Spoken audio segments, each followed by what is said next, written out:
3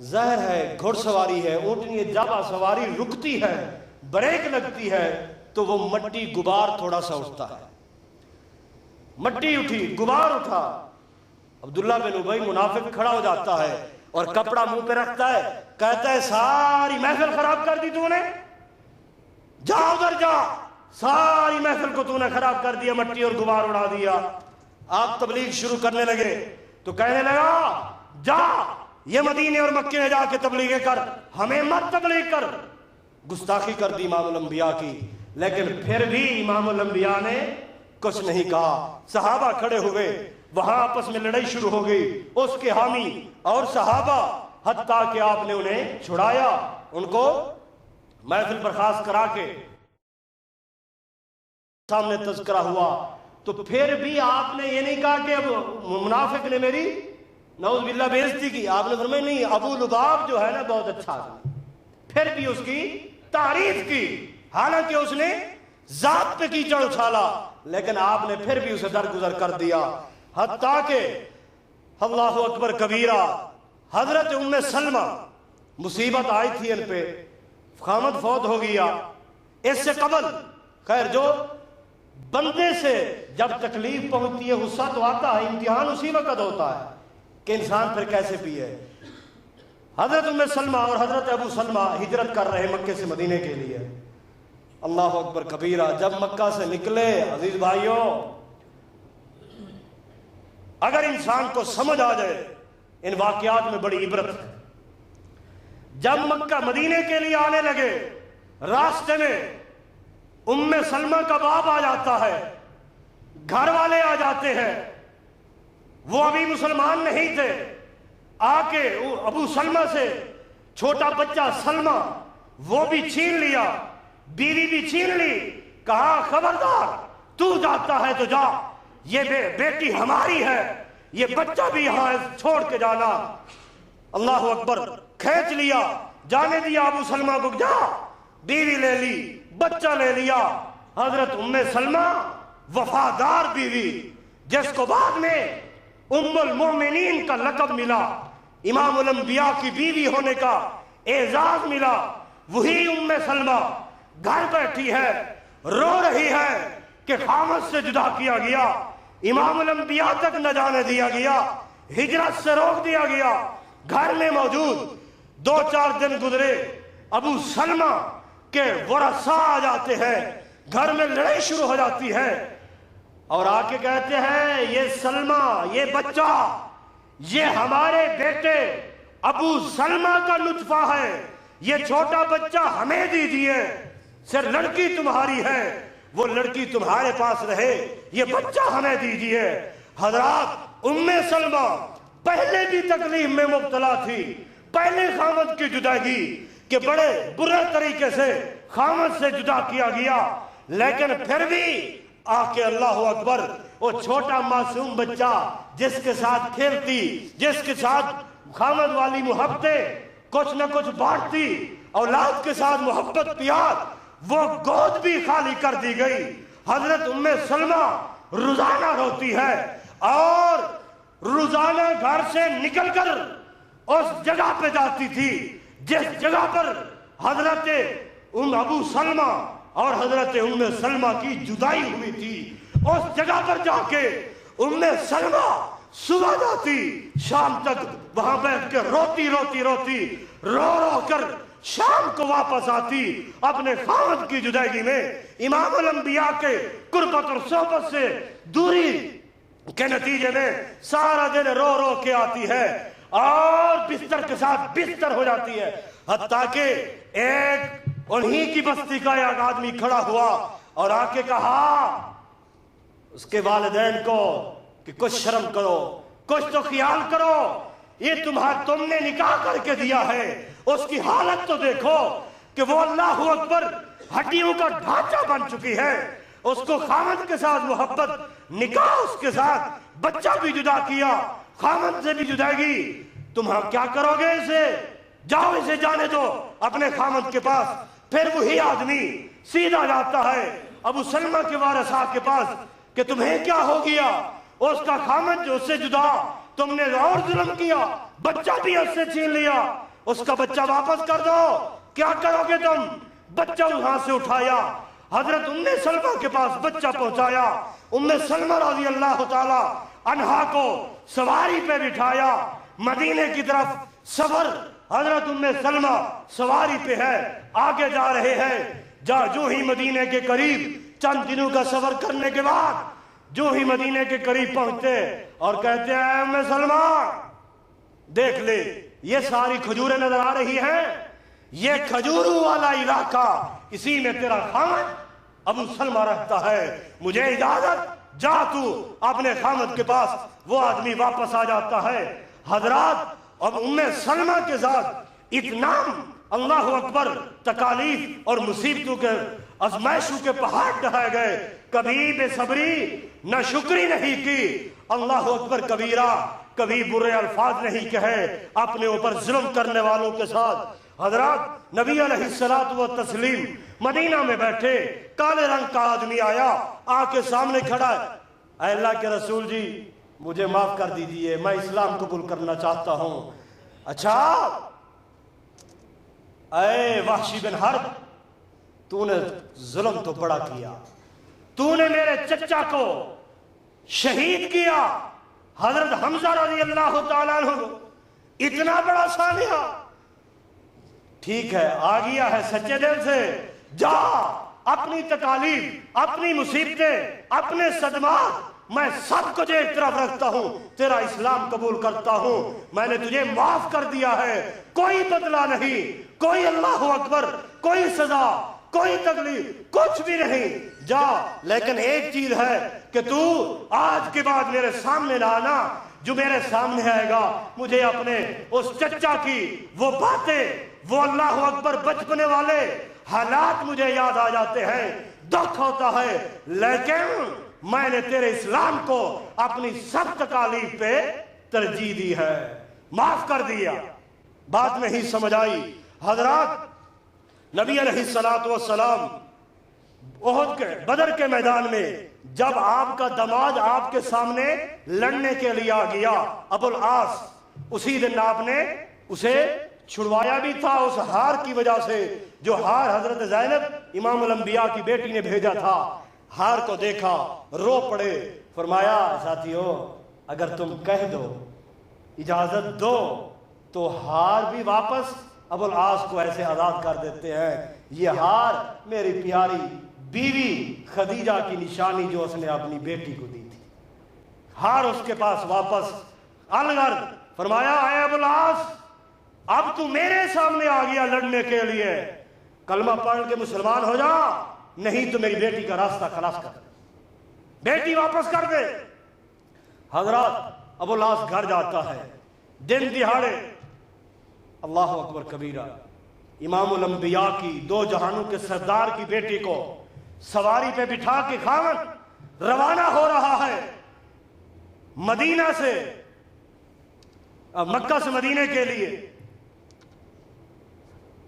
اور جو ہی اوپر بٹھایا حبار بن اسود نامی ایک آدمی آ کے لگام پکڑتا ہے اور ایسا جھنجھوڑتا ہے، ایسا جھنجھوڑتا ہے سواری کو، اور کہتا ہے خبردار، جس نے ہمیں پوری دنیا میں ذلیل و رسوا کر دیا، ہمارے سارے سردار مار کے ڈھیر لگا دیے، ہم اس کی عزت کو، اس کی بیٹی کو احترام کے ساتھ جانے دیں گے؟ اس نے ایسے ہلایا سواری کو، اونٹنی کو، جھنجھوڑا، دھکے دیے۔ دو جہانوں کے سردار کی بیٹی حضرت زینب حاملہ تھی، حمل کے ساتھ اوپر کوہان سے گری، نیچے آ گئی، حتیٰ کہ اس چوٹ کی وجہ سے حضرت زینب کا حمل بچہ ضائع ہو گیا۔ امام الانبیاء کی بیٹی گر رہی ہے، امام الانبیاء نبی علیہ السلام علم نہیں، خامد ساتھ ہے، وہ بدلے لے رہا ہے۔ ابھی یہ منظر حضرات بچوں والے جانتے ہیں کہ زندگی کی تکلیف کیا ہوتی ہے اور کتنا ہوتی ہے۔ نیچے گری ہوئی امام الانبیاء کی بیٹی اللہ اکبر رو رہی ہے۔ اسی بستی کا ایک اور آدمی آتا ہے،